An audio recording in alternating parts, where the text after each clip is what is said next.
No, it's way expected. It's past curfew now, so. I'm from Rotherham. Grew up there. It's a town with a bad football team. Already forgotten the next bit. Okay, yeah. So I was reading the local paper in Rotherham, the Rotherham Advertiser. There's a headline there. Rotherham is officially shit. The S in shit was disguised with a dollar sign. I can still read it there. They've done a survey, a Rightmove survey, 220 towns in England. They'd ranked them all from best to last. Rotherham, 220th in that list. Ranked last. Newhaven, 110th.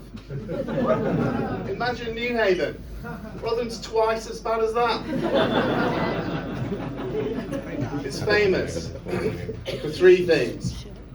Firstly, it's famous for Britain's biggest slag heap. Now I know what you're thinking. It's not a massive pile of sex addicts next to the M1.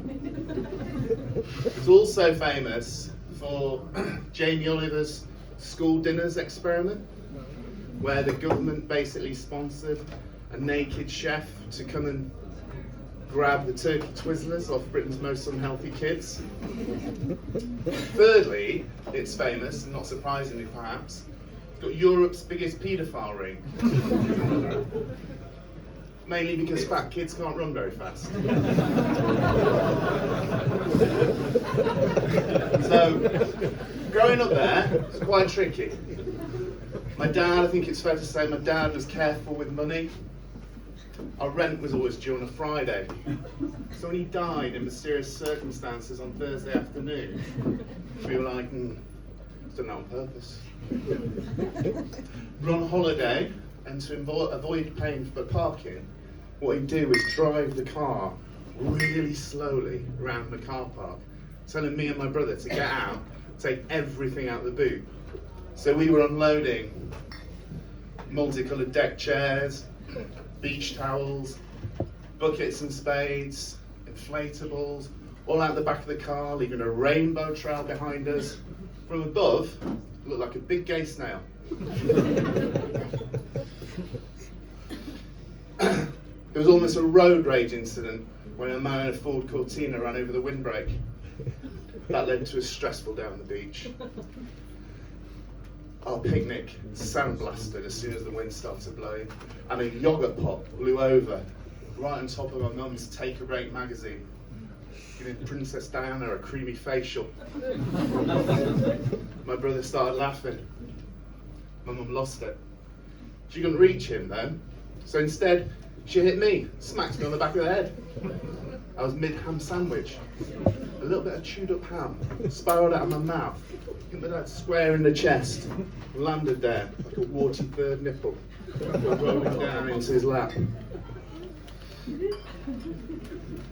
We were poor growing up, so my dad made a sandpit out of the neighbour's fence. But instead of actually filling it with sand, he sent me and my brother off up to the building site at the top of the road to nick it, one bucket at a time. 3.5 months it took us to fill that sandpit. Builder's sand is no good for a kid with eczema. My feet were itching like they'd been trampled all over by an army of fat green ants wearing nettle marching boots. My mum's answer: rub mayonnaise in between my toes.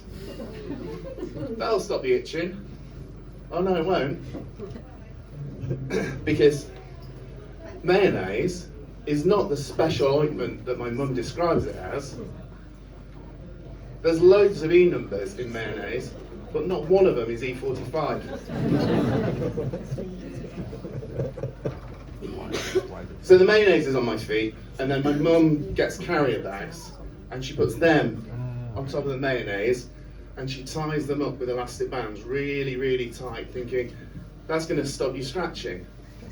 She was right about that, it did stop me scratching, but only because I couldn't feel my feet anymore.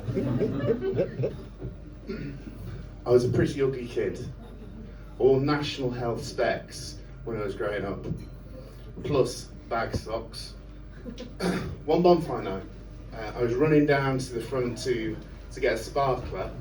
I tripped up, my glasses came off my face, went straight into the flames. My dad hooked them out with a stick. Well, by that time, one of the lenses was cracked and one of the arms had all melted. No problem for my mother though. She put a patch over one eye and sellotaped the arm back on. Sent me off to school, bag socks, patch over one eye. I looked like a pirate who didn't want to get his feet wet.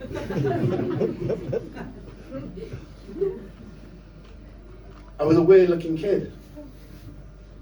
No wonder the paedophiles didn't touch me.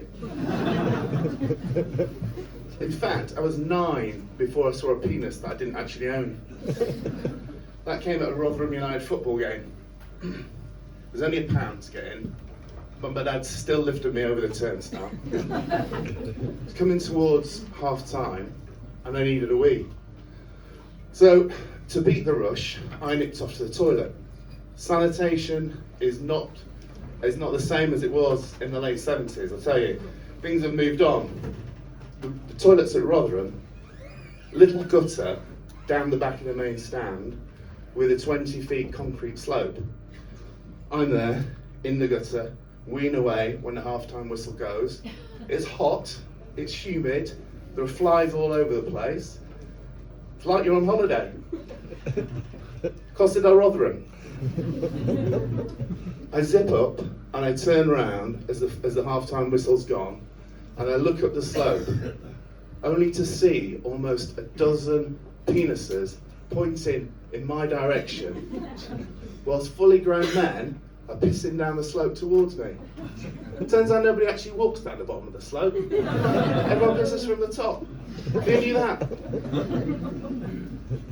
Walking back up the slope, wishing that I had a patch over both eyes, ankle deep in urine, thanking God that I had bag socks on. Apparently that's the first time that 11 men in Rotherham shirts have pissed on anyone. Thank you very much for listening. Cheers.